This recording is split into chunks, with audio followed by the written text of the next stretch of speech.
Un mot de culture à présent, un secteur à genoux depuis le début de la pandémie. Seuls les musées réussissent encore à tirer leur épingle du jeu, au Maroc notamment, mais aussi à Paris par exemple, où l'Institut du monde arabe prépare une exposition unique sur les Juifs d'Orient à l'automne prochain.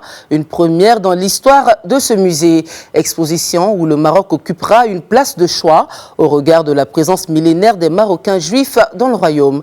Et je vous propose d'écouter Jack Land, président de l'Institut du monde arabe à Paris. Il était l'invité de la matinale de nos confrères de Radio Méditerranée Internationale.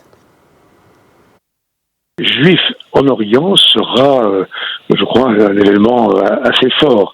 Et il va de soi que le Maroc occupera une place éminente, car le judaïsme marocain est et a été un judaïsme très créatif, très présent dans l'histoire, dans le présent, et d'Essaouira à Fès, de Marrakech à Rabat, en passant par Tanger, c'est tout le Maroc de la même manière qui sera présent au rendez-vous.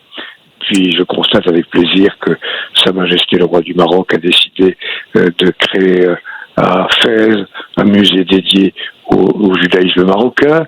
Je constate aussi avec une grande joie que dans les programmes de l'école, l'histoire du judaïsme marocain a été inscrite. Bref, le Maroc est un exemple d'un pays qui sait parfaitement reconnaître et mettre en valeur la richesse de ses affluents.